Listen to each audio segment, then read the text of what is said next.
नमस्कार साथियों, वेदांत क्लासेस के डिजिटल प्लेटफॉर्म पर आपका हार्दिक स्वागत, अभिनंदन। साथियों, हम जिस टॉपिक के ऊपर चर्चा कर रहे थे उस टॉपिक का नाम है संधि। और संधि पर एक क्लास हो चुकी है, ये दूसरे नंबर की आज क्लास है। तो हमने संधि का जैसे सामान्य परिचय ले लिया था कि संधि किसे कहते हैं, संधि के भेद कितने होते हैं। और इस संधि में जो चल रही थी उसमें हमने स्वर संधि के बारे में कंप्लीट चर्चा कर ली थी। अब पढ़ेंगे हम व्यंजन संधि के बारे में। किसके बारे में पढ़ेंगे? व्यंजन संधि के बारे में पढ़ेंगे, और व्यंजन के बाद में स्वर संधि के बारे में पढ़ेंगे। जैसे व्यंजन संधि और स्वर संधि दोनों पढ़ लेंगे तो इसी के साथ ये टॉपिक कंप्लीट हो जाएगा। और फिर थोड़े बहुत इसके अपवाद वगैरह बचेंगे, उनके ऊपर भी हम चर्चा कर लेंगे लास्ट में जाके। तो ये तो कंप्लीट हो ही गया। अब आज पढ़ेंगे हम व्यंजन संधि। किसके बारे में चर्चा करेंगे? व्यंजन संधि। तो साथियों, ये जो व्यंजन है, अगर इस व्यंजन शब्द का टुकड़ा करते हैं तो इसका जो खंड है वो क्या होता है? वी प्लस अंजन होता है। क्या होता है? वी प्लस अंजन होता है। क्या होता है? वी प्लस अंजन होता है। और व्यंजन शब्द खुद यण स्वर संधि का उदाहरण है। किसका है? यण स्वर संधि का उदाहरण। व्यंजन शब्द की बात कर रहा हूं मैं, ठीक है। देखिए, अगर इसकी डेफिनेशन की बात करें कि इसकी परिभाषा क्या बनती है, तो परिभाषा इसकी है कि व्यंजन के साथ स्वर या व्यंजन के मेल से व्यंजन में होने वाले जो परिवर्तन या विकार है उसको व्यंजन संधि कहते हैं। और इसके बारे में मैंने उस पिछली क्लास में आपके साथ चर्चा की थी कि इसमें क्या होता है, अगर पहले स्वर आ जाता है तो बाद में व्यंजन आता है। क्या आता है? व्यंजन। और अगर पहले व्यंजन आता है, पहले व्यंजन आता है तो बाद में स्वर आता है। और दोनों तरफ इसमें व्यंजन भी हो सकते हैं। इधर भी व्यंजन हो सकता है और इधर भी व्यंजन हो सकता है। और परिवर्तन इसमें किस में होता है? तो व्यंजन में होता है। क्योंकि संधि की पहली शर्त ही क्या है कि दो या दो से अधिक वर्णों में जो परस्पर मेल होता है, मेल होने के बाद में उसमें क्या होना चाहिए? परिवर्तन होना चाहिए, चेंज होना चाहिए, विकार होना चाहिए। अगर विकार नहीं होता है तो वहां संधि नहीं होती, मात्र संयोग होता है। देखो, इसका बहुत सारे नियम हैं। तो हमें संधि में देखना क्या होता है, नियम, और नियमों के अनुसार कौन कौन से उदाहरण हो रहे हैं उनको देखना होता है। तो पहला नियम इसका है, किसी भी वर्ग के पहले वर्ण के बाद अगर कोई सगोश वर्ण आता हो तो पहले वर्ण के स्थान पर उसी वर्ग का तीसरा वर्ण हो जाता है। सर ये तो पल्ला ही नहीं पड़ा बिल्कुल, ये कौन सा नियम बता दिया। तो विद्यार्थियों देखिए, आपने वर्ण विचार पढ़ा ही होगा। तो किसी भी वर्ग का पहला वर्ण के बाद में यदि कोई सगोश वर्ण आ जाता है, क्या आ जाता है? सगोश वर्ण आ जाता है, तो पहले के स्थान पे क्या हो जाता है? तीसरा हो जाता है। तो ये तो फिर भी समझ में नहीं आया। तो ये समझ में नहीं आया तो आप एक काम करना, जो वर्ण विचार की क्लास है उसको देखना, वर्ण विचार सीखना, उसके बाद में ही ये नियम समझ में आएगा कि भाई ये सगोश वर्ण कौन कौन से होते हैं, सभी वर्गों का पहला वर्ण कौन सा होता है। चलो कोई बात नहीं, थोड़ा बहुत तो मैं यहाँ ही समझा ही देता हूँ आपको, है ना। तो सबसे पहले तो आपको ये टेबल याद होनी चाहिए। देखिए, जैसे आपको ये पता होना चाहिए कि क वर्ग में कौन कौन से आते हैं। तो क वर्ग का मतलब होता क, ख, ग, घ और अंग। ये क वर्ग में आते हैं, ठीक है। इसी प्रकार दूसरा वर्ग होता है च वर्ग। क्या होता है? च वर्ग होता है। और च वर्ग में कौन कौन से आते हैं? च, थ, द, ध और ये आते हैं। सबके नीचे अलंत लगा हुआ रहता है, गलती से नहीं लगा हो तो भी आप मान लेना अलंत लगा हुआ है। और एक होता है ट वर्ग। कौन सा होता है? ट वर्ग। ट वर्ग में आता है ट, ठ, ड, ढ और न, ये आते हैं। और एक होता है तय वर्ग। कौन सा वर्ग? तय वर्ग। और तय वर्ग में आता है त, थ, द, ध और न, ये आते हैं। और प वर्ग में कौन कौन से आते हैं? तो प वर्ग में आता है प, फ, ब, भ, म। और इसी प्रकार होता है य, र, ल, व, श,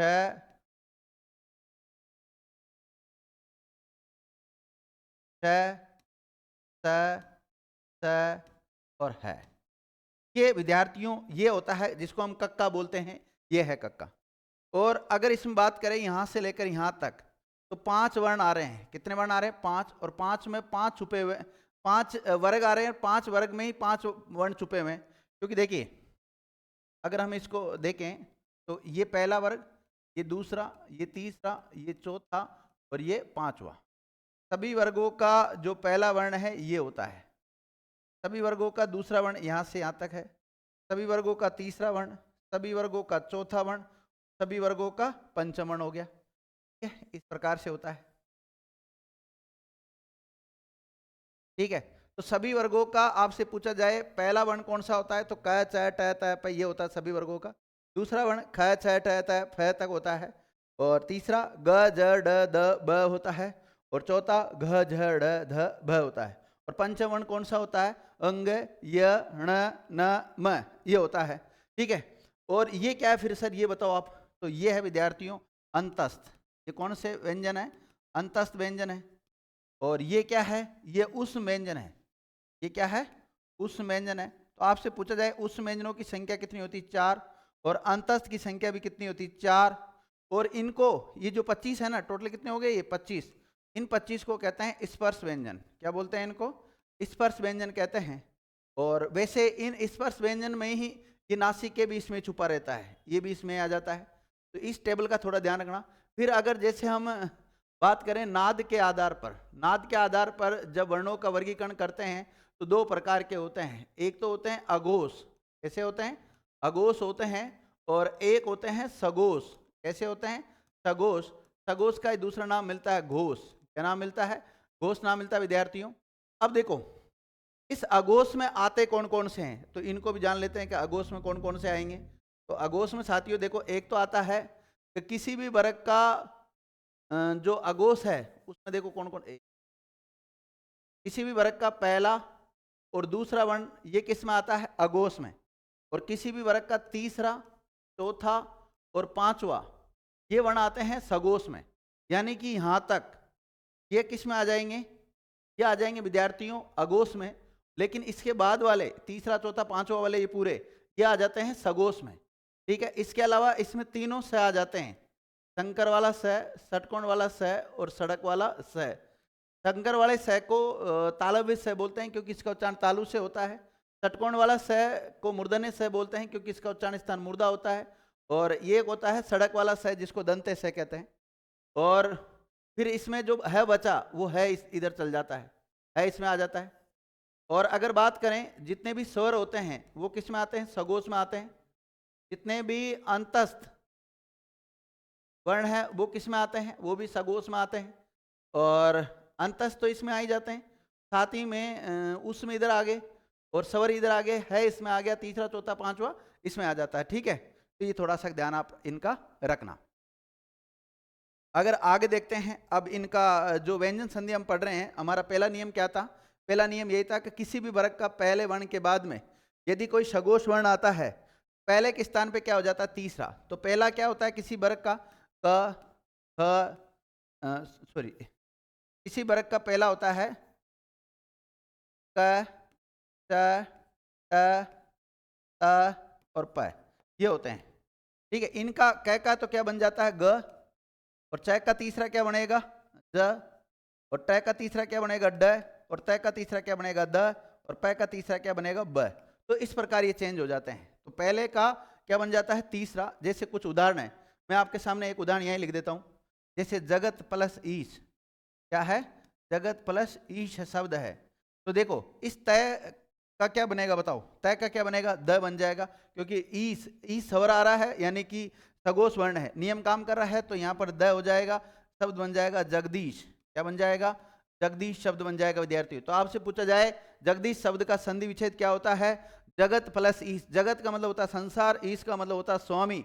तो जगत का जो स्वामी है उसको क्या बोलते हैं जगदीश बोलते हैं। और ये व्यंजन संधि का उदाहरण है। कौन सी का व्यंजन संधि का उदाहरण है। और इसमें ये वाला नियम काम कर रहा है कि किसी भी वर्ग के पहले वर्ण के बाद में यदि कोई सघोष वर्ण आता है तो पहले वर्ण के स्थान पर उसी वर्ग का तीसरा वर्ण हो जाता है।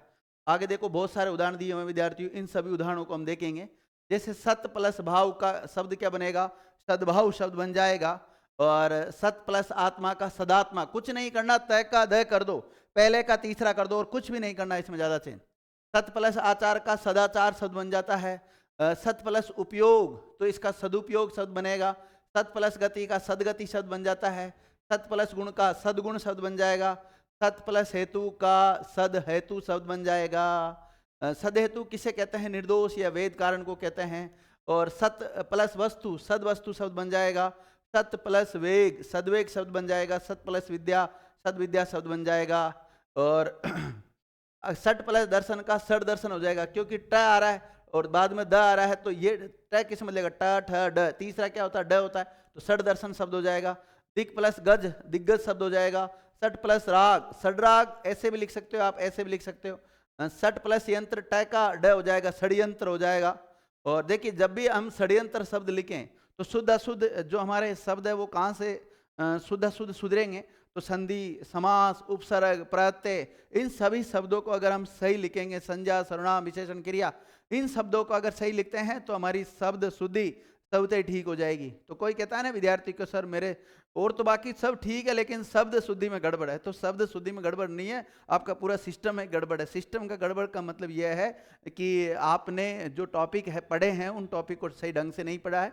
वहाँ प्रॉपर आपने जो मात्राओं का ध्यान रखना था, जैसी शब्दावलियों की बनावट होती है उसका प्रयोग आपने नहीं किया था। ठीक है, इसी प्रकार भगवत प्लस गीता का जो शब्द बनता है वो क्या बनेगा? भगवत गीता। और सट प्लस अभिज्ञे षड विजय शब्द बनेगा। और षड विजय विद्यार्थियों बुद्ध को कहा गया है। किसको कहा गया है? बुद्ध को कहा गया है। गौतम बुद्ध का नाम आपने सुना ही होगा। सट प्लस आत्मा षडात्मा शब्द बनता है। 6 प्रकार के जो स्वरूपों वाला है उसको षडात्मा शब्द कहते हैं। और सट प्लस आयतन षडायतन, शरीर यानी कि 6 इंद्रियों का जो 6 स्थान है उसको षडायतन कहा गया है। सट प्लस गुण का सडगुण शब्द बनता है। और सट प्लस आनंद का सडानंद शब्द बनेगा। आनंद का मतलब होता है सिर, सट का मतलब 6 से लिया गया है, जिसके 6 सिर है उसको सडानंद कहते हैं। दिक प्लस अंत दिगंत, दिक प्लस गज दिग्गज। इनमें सब में पहला नियम काम कर रहा। दिक प्लस अंश दिगंश बनता है। और दिगंश किसको कहते हैं? क्षितिवर्त का जो 360वां अंश होता है, हिस्सा होता है, उसको दिगंश कहते हैं। और दिक प्लस अंबरी दिगंबरी, दिगंबरी दुर्गा माता को भी कहा जाता है। दिक प्लस आगत का जो शब्द बनता है वो दिगागत शब्द बनता है। दूर दिशा से आया हुआ उसको क्या बोलते हैं? दिगागत कहते हैं। दिक प्लस अंबर दिगंबर। देखिए दिक, दिक का मतलब यहाँ लिया गया दिशाओं से, अंबर मतलब वस्त्र। देखो आपने जैन समुदाय में 2 संप्रदायों के बारे में पढ़ा होगा, श्वेतांबर और दिगंबर। कौन सा? श्वेतांबर और दिगंबर। जो व्हाइट वस्त्र व्हाइट कपड़े पहन के रहते हैं उनको तो कहते हैं हम श्वेतांबर, सफ़ेद सफ़ेद कपड़े पहन के रहते हैं उनको तो। और एक जो होते हैं ना नग्न अवस्था में होते हैं, निवस्त्र होते हैं, उनको दिगंबर कहते हैं। तो वो जब निवस्त्र रहते हैं तो इसका मतलब ये होता है कि वो अपनी जो जिस दिशा में वो चलते हैं उसी दिशा को अपना क्या मान लेते हैं? वो वस्त्र मान लेते हैं। तो दिगंबर किसको कहा गया है? जैन समुदाय का एक संप्रदाय है, उनको भी दिगंबर कहते हैं। या यहाँ पर आपसे दिगंबर शब्द का अर्थ पूछे तो दिशाएं जिनके अंबर है उनको दिगंबर कहा गया। इसी प्रकार दिक प्लस अंतर होता है तो दिगंतर शब्द बन जाएगा। दिक प्लस गयंत दिग्गयंत बन जाएगा। इसमें विद्यार्थियों दिगयंत, गयंत का मतलब लिया गया हाथी से। किससे लिया गया? हाथी से। दिक मतलब दिशाएं, तो दिशाओं के हाथी को क्या कहते हैं? दिगयंत कहते हैं। क्या कहते हैं? दिगयंत कहते हैं। इसी प्रकार दिक प्लस विजय का शब्द बनता है दिग्विजय। और दिक प्लस दर्शन का जो शब्द बनेगा वो दिग्दर्शन बनेगा। देखिए विद्यार्थियों, आप इस वीडियो को स्किप करके आगे मत बढ़ना। फिर बता रहा हूँ, मुझे इतने उदाहरण देने की आवश्यकता नहीं थी, केवल आपके इतने ही मैं इतने सारे उदाहरण दे रहा हूँ। जो सीरियस बच्चे हैं, वास्तव में तैयारी कर रहे हैं, वो एक एक उदाहरण को जैसे जैसे मैं बोल रहा हूँ करके आप हल करके देखें। और अगर आपको किसी प्रकार की कोई समस्या आती है तो आप कमेंट करके बताएं, मैं आपकी समस्या को दूर करूँगा। विद्यार्थियों, हम मिलकर हम सिलेक्शन लेंगे और सिलेक्शन देंगे। कुल मिला के बात यह है कि आपको मेहनत करनी पड़ेगी। अगर इस चैनल के साथ जुड़े रहना है आपको लगातार, तो आपको मेहनत करनी ही पड़ेगी। देखिए आगे देखते हैं। दिक प्लस देवता, दिक देवता शब्द बनता है। दिक प्लस व्याप्त, दिक व्याप्त शब्द बनेगा। यानी कि सभी दिशाओं में जो व्याप्त होता है उसको दिक व्याप्त कहते हैं। दिक प्लस दर्शन दिग्दर्शन हो जाता है, दिशाओं का बोधक। वाक प्लस अधीप, वागधीप शब्द बनता है, बृहस्पति के लिए आता है। वाक प्लस ईश वागीश, ब्रह्मा वक्ता, ये बृहस्पति के लिए भी विद्यार्थियों वागीश शब्द यूज होता है। और वाक प्लस ईशा वागीशा, और वाक प्लस ईश्वरी कर दिया तो वागीश्वरी शब्द बन जाता है। और वागीशा या वागीश्वरी शब्द किसके लिए आता है? तो ये सरस्वती माता का पर्यायवाची शब्द वागीशा या वागीश्वरी शब्द। ठीक है, इसी प्रकार वाक प्लस ईश्वर वागीश्वर शब्द बनता है। ऋक प्लस वेद ऋग्वेद शब्द बनता है, और ऋक प्लस वेदी ऋग्वेदी शब्द बन जाएगा। तट प्लस अंगी षडंगी शब्द बनेगा, 6 अंगों वाले को बोलते हैं षडंगी। तट प्लस अंग षडंग बनता है, तट प्लस अंगिनी षडंगिनी बनेगा। अंगों से पूर्ण, जो 6 अंगों से जो पूर्ण सेना होती है विद्यार्थी, उसको षडंगी कहते हैं। षड प्लस अक्षरी षडाक्षरी, रामानुज संप्रदाय का एक मुख्यमंत्री भी है षडाक्षरी, ध्यान रखना।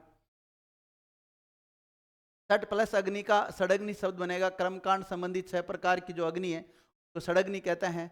तत् प्लस भव का क्या बनेगा? तद्भव। तत् प्लस आकार का तदाकार, यानी कि उसके आकार का। तत् प्लस उपरांत, तदुपरांत शब्द बनेगा। तदुपरांत का मतलब होता है उसके बाद, क्या होता है? उसके बाद। सत प्लस गति, सदगति शब्द बनेगा। सत है जो गति। सत प्लस इच्छा सदिच्छा।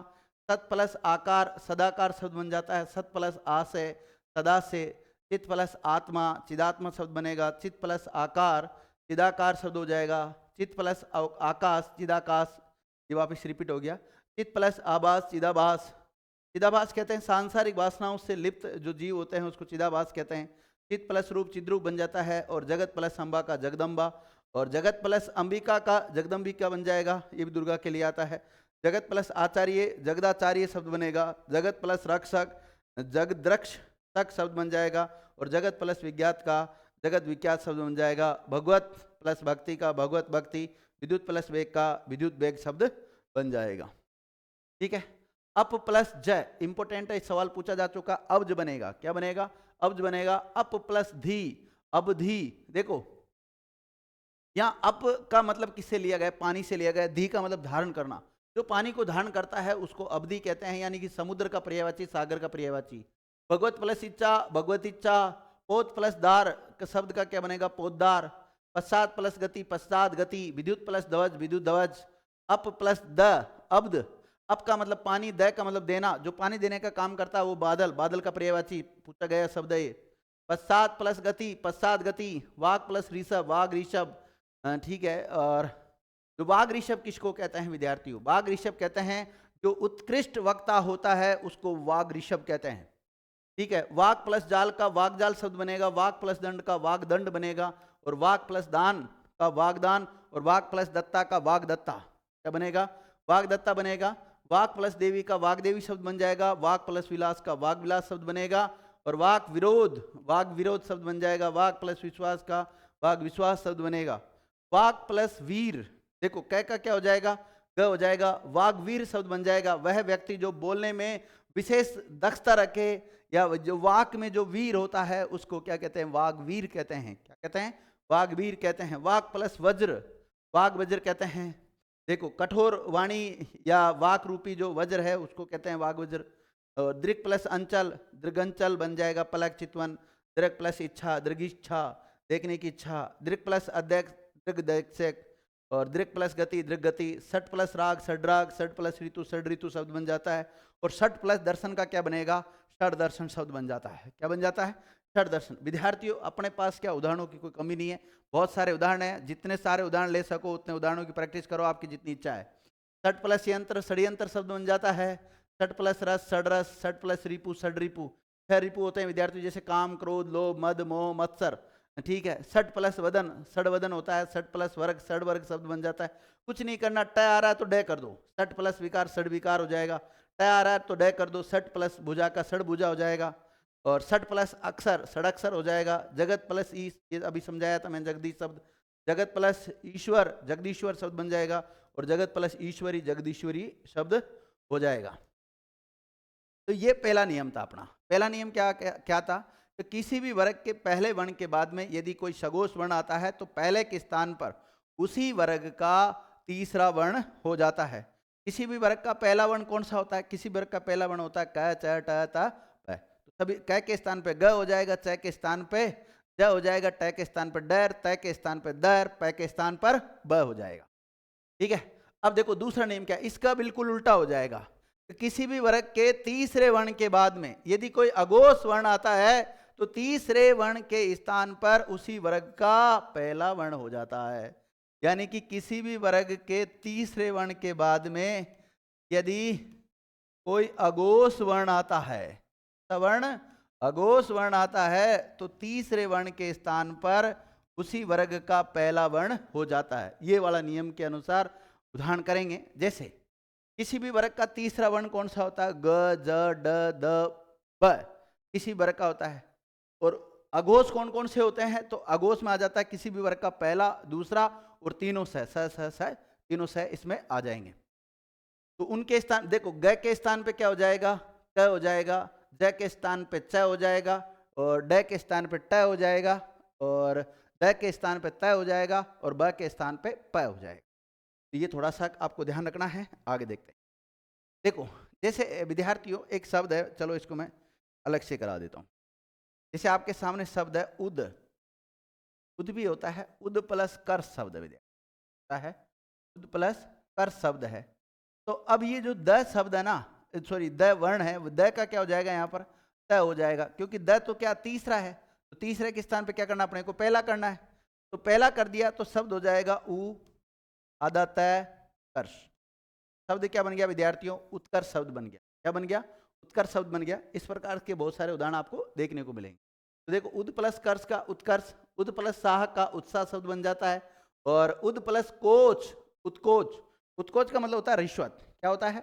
रिश्वत। और एक उत प्लस कोची होता है। क्या होता है? कोची होता है, तो उसका उत्कोची शब्द बन जाता है।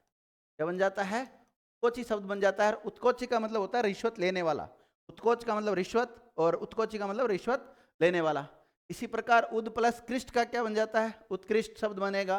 संसद प्लस सदस्य, संसद सदस्य, द के स्थान पे क्या कर दो? तय कर दो, बस और कुछ नहीं करना। हालांकि जब ये संसद शब्द खुद लिखते हैं हम, तो विद्यार्थियों इस शब्द में भी, संसद में भी सम प्लस सद, यानी कि इसमें भी संधि नियम काम कर रहा है, लेकिन इसने बिल्कुल खंड कर रखा है। संसद प्लस सदस्य में क्या होगा? संसद सदस्य शब्द बनेगा। इसी प्रकार संसद प्लस सत्र का संसद सत्र शब्द बन जाता है। संसद प्लस कथन का संसद कथन हो जाएगा। तद प्लस काल का द की जगह तय कर दो, तत्काल।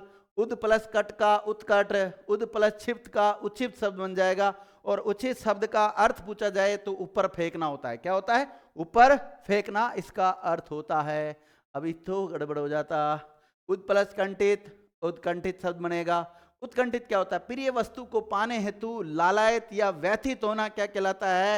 उत्कंठित कहलाता है। इस प्रकार उद प्लस कल, उत्कल। उत्कल विद्यार्थियों, उड़ीसा को भी प्राचीन समय में उत्कल नाम से जाना जाता था, और एक देश का नाम था प्राचीन समय में, वर्तमान में उड़ीसा कहते हैं उसे। और एक होता है उद प्लस तर, उत्तर शब्द बनता है। उद प्लस तेजन, उत्तेजन शब्द हो जाएगा। उद प्लस खनन, उत्खनन। और उद प्लस कंठा, उत्कंठा, प्रियतम को पाने की लालसा। उद प्लस खचित, तो उत्खचित शब्द बन जाएगा। मिलाकर गुता हुआ होता है, उसको उत्खचित कहते हैं। उद प्लस तम, उत्तम शब्द बनता है। उद प्लस तीर्ण, उत्तीर्ण। उद प्लस तुंग, उत्तुंग शब्द बनेगा। सीकर, उच्च या ऊंचा जो भाग होता है उसको बोलते हैं। उद प्लस तोलन, उत्तोलन शब्द बनता है। उद प्लस स्थान, उत्थान शब्द बनता है। उदय होने या ऊपर उठने की जो क्रिया है उसको कहते हैं।